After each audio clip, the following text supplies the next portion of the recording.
Hello everyone, welcome, j'espère que vous allez bien. Aujourd'hui, je vous propose la deuxième vidéo conseil sur comment trouver un stage ou un travail. Donc j'avais réalisé au mois de décembre une première vidéo où je vous expliquais notamment que je réalise des BD, où j'illustre les problématiques liées à une recherche d'un stage ou d'un travail. Et je vous propose des solutions en vidéo, je vous guide, je vous conseille, notamment plus dans ma newsletter. Donc n'hésitez pas à vous inscrire si vous souhaitez lire mes conseils, c'est gratuit. Donc rentrons dans le vif du sujet. La problématique d'aujourd'hui sera sur la candidature. Donc je vous laisse regarder cette BD qui illustre la problématique du jour et je reviens ensuite vers vous pour vous conseiller et vous apporter mes solutions. Je vous laisse regarder.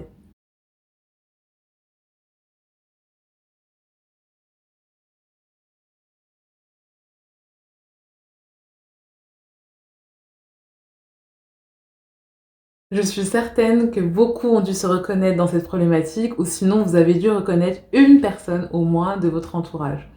Donc la problématique est claire, nous envoyons beaucoup de candidatures mais nous ne prêtons pas assez attention à la qualité de nos candidatures.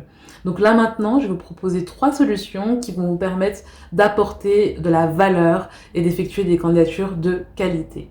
La première chose dont je souhaite vous parler en solution, c'est la personnalisation. Ça peut paraître banal, mais je pense qu'on a dû tous faire l'erreur au moins une fois d'envoyer des candidatures de masse, des lettres de motivation en masse, où on change finalement seulement la conclusion et on met « je serais ravie de pouvoir travailler au sein d'eux » et à chaque fois on change l'intitulé de l'entreprise et on envoie. Personnaliser, c'est pas ça. En plus, le recruteur, quand il lit cette lettre-là, il voit que vous n'avez pas du tout travaillé la lettre de motivation. Personnaliser, c'est plutôt faire des recherches sur l'entreprise, sur les problématiques, sur peut-être les interventions publiques qu'elle a effectuées, sur des sujets qui sont importants pour elle, que vous allez évoquer dans votre lettre de motivation. C'est mettre en avant votre profil et en quoi il serait pertinent pour l'entreprise de vous recruter. Pourquoi vous plutôt qu'une autre personne? Trouver des éléments pertinents pour l'entreprise. C'est ça, personnaliser des lettres de motivation. Toujours dans la personnalisation, ici je vais vous parler du mail. Sachez à qui vous adressez votre candidature. Hein. C'est une chose qui peut peut-être paraître banale pour certaines personnes, mais beaucoup mettent à qui de droit, madame, monsieur. C'est pas du tout personnalisé, ça donne pas du tout envie de voir la suite, c'est très monotone. Il y a peut-être 200, 300 candidats qui ont écrit ce madame, monsieur, et c'est vraiment important que vous sachiez à qui vous allez envoyer votre candidature. Donc faites votre travail en amont afin de savoir à qui adresser cette candidature. Et j'en avais déjà parlé lors de la précédente vidéo, donc je ne vais pas vous refaire le topo. Deuxième solution conseil dont je souhaite vous parler, c'est le fait d'apporter de la stratégie à votre CV. On ne va pas envoyer le même CV si on postule à un poste en marketing et si on postule pour un poste de commercial. On ne va pas mettre en avant les mêmes choses sur le CV. Peut-être qu'on mettra plus de data dans l'aspect commercial et peut-être qu'on mettra plus l'accent sur la créativité pour le marketing. Donc essayez d'apporter de la stratégie dans votre CV, peut-être de vous renseigner sur les codes couleurs appliqués au secteur, sur la manière dont les salariés ont effectué leur CV afin de correspondre au code. Comme ça permet tout de suite à l'entreprise de pouvoir se projeter dans votre profil.